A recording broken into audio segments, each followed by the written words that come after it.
혹시 중독하면 뭐가 떠오르세요? 보통 의지가 약해서 혹은 쾌락을 너무 좋아해서라고 생각하기 쉽죠? 근데 만약 그게 전부가 아니라면 어떨까요? 자, 오늘은 정신건강의학과 전문의 이후경님의 분석을 바탕으로 우리 사회에 깊숙이 퍼져 있는 이 중독이라는 게 도대체 뭔지 그 뿌리를 한번 제대로 파헤쳐 보겠습니다. 자, 그럼 먼저 우리 마음속을 들여다보는 질문 하나로 시작해 볼까요? 한번 솔직하게 생각해 보세요. 여러분의 생각은 주로 이미 지나가 버린 과거를 후회하는 데 쓰이나요? 아니면 아직 오지도 않은 미래를 걱정하는 데 쓰이나요? 바로 이게 어쩌면 우리 현대인들이 겪는 대부분의 정신적 고통이 시작되는 지점이라고 할 수 있어요. 그러니까 마음이 지금 여기에 있지를 못하는 거죠. 끊임없이 과거를 후회하거나 아니면 아직 오지도 않은 미래를 불안해하거나 말 그대로 생각의 감옥에 갇혀버리는 겁니다.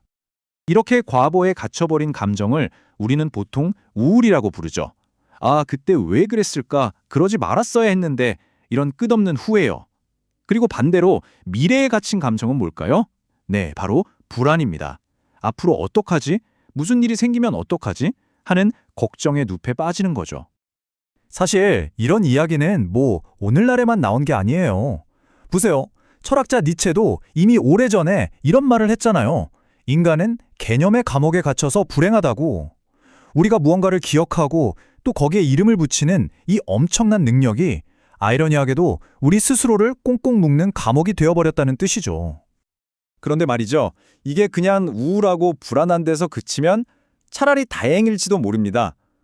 진짜 문제는 뭐냐면 우리가 이 끔찍한 감정들에서 어떻게든 벗어나려고 발버둥 치다가 결국 훨씬 더 깊은 늪, 바로 중독이라는 곳으로 빠져든다는 겁니다. 그 과정을 보면요. 정말이지 점점 아래로 빨려 들어가는 나선 계단 같아요. 처음에는 그냥 막연한 불안이었는데 이게 어느샌가 구체적인 공포가 되고 나중에는 숨도 못 쉴 것 같은 공황 상태까지 가는 거죠. 그리고 이 미칠 듯한 고통을 정말 단 1초라도 잊고 싶어서 우리가 필사적으로 찾아 헤매는 마지막 도피처가 바로 중독이 되는 겁니다. 결국 이게 뭐냐면 정말 끔찍한 악순환의 고리가 만들어지는 거예요. 자, 보세요. 불안을 없애려고 어떤 행동에 강박적으로 매달려요. 근데 그 강박이 또 너무 힘드니까 거기서 도망치려고 중독에 빠지는 거죠. 그럼 중독이 잠시나마 짜릿한 쾌감을 주겠죠. 하지만 그 쾌감이 사라지고 나면 이전보다 훨씬 더 깊은 우울이 찾아옵니다. 그리고 그 우울은 당연히 또 다른 불안을 낳고요.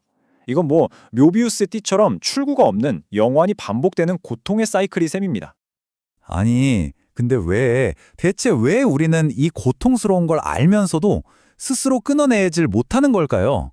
그 열쇠는 바로 우리 뇌 안에 있습니다. 도파민이라는 아주 강력한 화학 물질, 바로 여기에 답이 숨어 있죠. 그리고 여러분, 이게 더 이상 영화에나 나오는 남의 얘기가 아니에요. 지금 우리나라에서 공식적으로 추정하는 마약 중독자 수만 해도 100만 명이 넘습니다. 특히 이게 젊은 층으로 정말 무섭게 번지고 있다는 사실은 우리 사회 전체가 이 보이지 않는 덫에 서서히 걸려들고 있다는 아주 위험한 신호겠죠. 우리가 보통 중독이라고 하면 마약, 술, 도박 이런 부정적인 것들만 떠올리잖아요. 근데 그게 전부가 아니라는 게 핵심입니다. 골프나 여행처럼 좋아 보이는 것들, 심지어는 공부나 종교 활동 같은 긍정적으로 보이는 것들까지도요. 만약 이걸 안 하면 내가 미쳐버릴 것 같다는 스스로 통제할 수 없는 강박 상태가 된다면 그건 본질적으로 똑같은 중독이라는 겁니다. 겉모습은 완전히 다르지만 우리 뇌를 장악하는 메커니즘은 소름 돋게 똑같다는 거죠. 이게 바로 그 유명한 도파민의 악순환, 생물학적으로 설계된 덫입니다. 자, 한번 따라와 보세요. 게임이나 술처럼 별다른 노력 없이도 즉각적인 쾌감을 주는 자극이 뇌에 들어옵니다.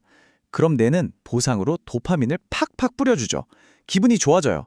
그런데 이게 반복되면 어떻게 될까요? 뇌가 이 자극에 적응해서 점점 둔감해지는 겁니다.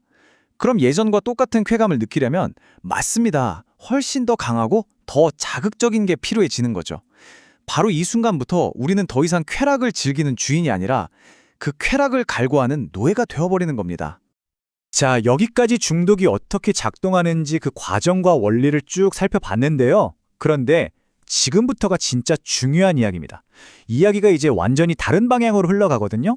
어쩌면 우리가 지금까지 중독이라고 부르던 것의 정체가 우리가 생각했던 것과 전혀 다른 문제일지도 모른다는 겁니다.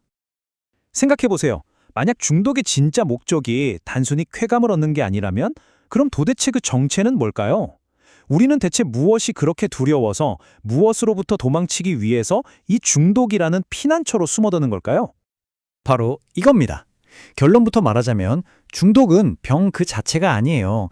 일종의 증상인 거죠. 몸이 아플 때 열이 나는 것처럼요.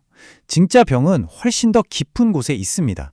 그건 바로 우리 내면 깊숙이 자리한 우울감, 그리고 그 뿌리에 있는 텅 빈 느낌, 바로 공허함입니다.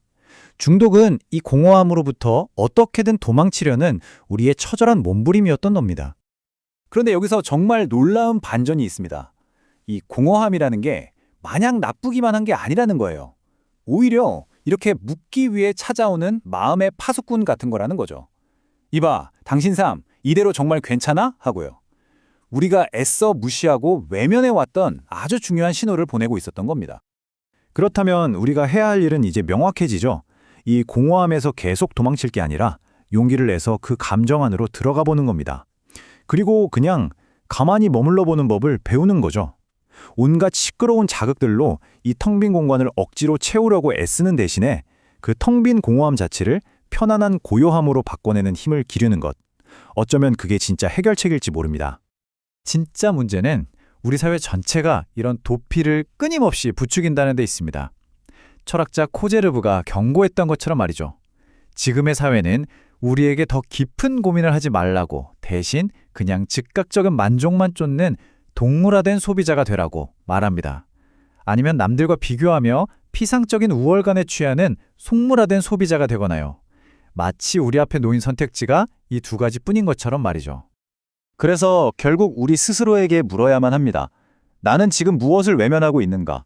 그리고 우리는 대체 언제까지 이 공허함으로부터 고개를 돌린 채 살아갈 것인가?